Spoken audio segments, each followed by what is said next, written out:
Welcome to the second segment of our show. Usually we use this time to talk about the Mets and the Yankees and all that good stuff, but it's going to change a little bit today because we're going to come up with that overtime show after the game, so we kind of want to hit you back to back. So we're going to do this time to answer some questions, but first I want to talk about the new acquisition in local sports, and that's, I don't even know if I'm saying his name right, but Miguel Prokhorov, the new owner of the New Jersey Nets. And I don't know if you had a chance to hear him on a certain radio station in the area, but he seems to be a very interesting character, to say the least. Yeah. Did you get to hear that? Yeah, that was pretty good stuff. I gotta lie, I can't lie. Mike Francesa did an excellent job with the interview. He did. He actually did. He actually, that's one of the interviews that he actually wasn't too much of an asshole. Yeah, more or less. More or less. But I think Prokhorov handles himself very well in the media. He's a very slick talking guy. He handles pressure kind of well. We'll see how that turns out when the basketball season actually starts, but for the most part he interviews well. Did you hear Francesa try to goad him into asking him the questions about LeBron James coming? He wanted him to comment on LeBron James. Absolutely. And you saw what happened to everybody who did. Cuban got a $100,000 fine. Yep. The guy from the Suns just said that he mentioned anything, and it was like, LeBron's got nice hair, pretty much it was, and next thing you know, he got $10,000 too. Yeah. So I give the guy kudos. He stayed away from that. And if you didn't hear it, Francesa or the interviewer asked him about LeBron James, and he proceeds to answer, "Who is this guy? I've never heard of this guy before." In a broken Russian accent, which is the best. Yeah, it's hilarious, Yeah, and he handled it perfectly. And he also talked about something about some kind of secret weapon or something that he may unveil in December. I don't know what that is. I don't know. What's your opinion on that? That's going to be the white flag, because he doesn't have the first round pick, and he's not going to get LeBron. So the white flag, well, that's going to be Joel Johnson waving the white flag, actually, because that'll be probably the guy they go for. They got a great nucleus, but if they had the best chance to get LeBron if they had the first pick. That's why they got hosed in the draft. That's why the draft is the NBA lottery is the most ridiculous thing I've ever heard of. This season, at least. Yeah, I guess so. Because you get a team with 12 wins and they have to settle for a third pick. I mean, third is still good, but it ain't the first. Well, now you're talking about Cousins from Kentucky, and hopefully they have a psychiatrist on the staff. Because from all things I've heard is that he's a little up there. But there's been a lot of other guys who've been up there and been pretty good. So, I would even venture to say that Jordan's up there and pretty good. We'll see what happens. It should be an interesting Nets season, unlike every other season, which has been very uninteresting. Yeah. But hopefully Prokhorov, comes back and gives the Nets new life. And they're moving in 2 years, right? They play this next year. 2 years, who knows? Going to Brooklyn, which should be interesting. And like we said last week, if they were in Brooklyn, they would have been in a better off position than they are right now. I still think that if they go to, I love the Prue Center in New Jersey. I hear it's beautiful. I haven't been there yet. We'll go. The area is not the best, but you can revitalize that through something like this. You think? I don't know, man. I think the draw of the Nets in Brooklyn is Brooklyn's a strong borough, man. They know how to get down. The only problem is that they lost the Dodgers. That's another topic for another time. We'll see. But want to get into some questions? Absolutely. Let's get into it. All right. I'll ask you the first question. Okay. And this comes from Joey P, who happens to have had a list of questions for us, and since he's one of the few that actually did, we're going to give him all 4 questions today. That's awesome. All 4 questions that he asked, we're going to answer. So one of his questions is, Tim, put together the greatest starting 5 in NBA history. Top of my head, well, Magic runs the point. Jordan would be the 2. The 3rd would be Bird.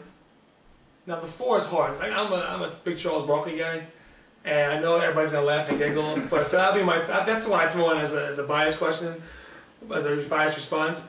And then it's Jabbar. Jabbar would be the center, only because he developed the sky hook after the outlaw dunking.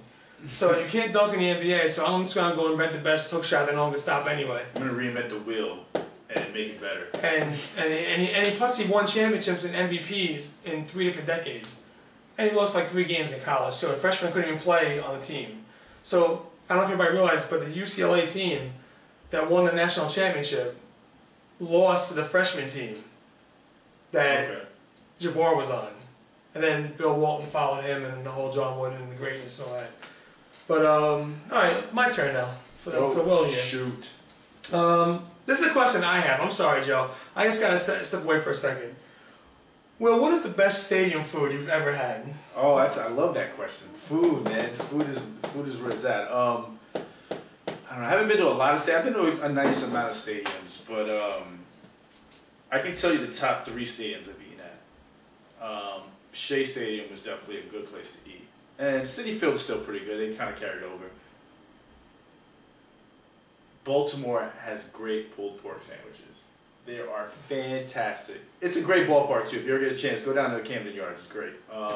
This is kind of all East Coast because I guess that's where the food is really at. Because I've been to Angel Stadium and god awful. Let's not Dodger Bowl is something horrible too. But and I hate to say this, but the Phillies Stadium, Citizens Bank Park, they have some good food over there too. Go try the crab fries if you want to stay online for 3 hours, but that's good too. That's what they do. They go to the game and they eat French fries. I tell you.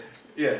Yeah. But before that's all they did. Now they want to go off the deep end and think their team's the best in the world. But all right. Anyway, to the next question. Back to Joey P's questions. Why do Jersey fans suck?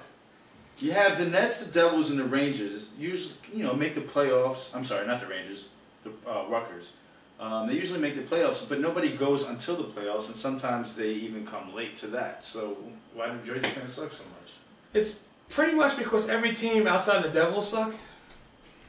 And like Rutgers and the Nets, the Nets don't even get me started. But the Devils I feel bad for. The Devils, yeah, it does suck. Man. You can't put a team at the Meadowlands and expect them to compete against the Rangers who play in the Garden. The Rangers could go 1-81 and sell out because the corporations are there. It's easier to get there. It's easier for me, living in Central Jersey, to get to Madison Square Garden in New York than it is for me to get to the Meadowlands in New Jersey. It's just too much. Even with the train now, it's still 2 trains compared to 1. Well, yeah, now with the whole new stadium, which makes it even easier, it's still, I mean, it had such a bad history before that it's going to take a while to readjust that. So now when they move to the Newark, Newark is not a place that is a good place for a hockey team. Hopefully it changes with revelation of Newark and all that, but we'll see what happens. But going forward, I'm a proponent of it. Outside of like a handful of places, if you put a winner on the field, you'll produce. If LeBron James goes to Newark next year, you best to believe they're outdrawing the Knicks. I don't care what anybody says. Well, I mean, I think that also is also relevant to the sport that's being played in the city that it's in. Absolutely. Unfortunately, I mean, the Devils have been good for a very long time, and it sucks that they can't draw enough people in there during the regular season. And during the playoffs, even. I mean, it sucks. I mean, they're winning Stanley Cups. they can't draw enough fans to go there. It can't be that expensive. No. It can't be that strenuous. I mean, come on. And what I'm saying is, if Martin Brodeur was a Ranger, you'd see a statue of him outside the garden. Oh, absolutely, absolutely. Dude. Absolutely. The final question of the week, still from Joe P. You're the man. We'll send you some shirts and stuff next week. I guarantee it.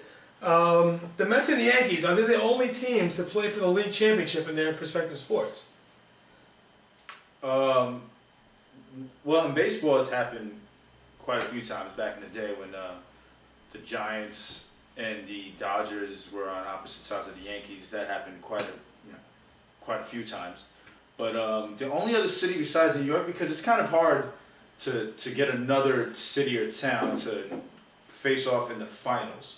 Because there's not too many teams that have two teams. Not too many cities that have 2 teams on the opposite sides. Yeah. LA is one, and Chicago is one, but that doesn't happen too often. But there was a time in 1906 where the Sox and the Cubs played for the World Series. So there's one example. But besides that, not too often. I don't know about hockey, but again, hockey's probably not one of those sports that has too many teams on the opposite sides. Yeah, I saw the Islanders and the Rangers. They play in the same conference now. Exactly. So, and the Sabres. Sabres are up north. Gotcha. It used to be Montreal and Quebec were kind of close, but otherwise, it's more of a statewide thing. Yeah. Yeah, you probably find more examples of 2 teams in the same state than you will in the same city. Yeah.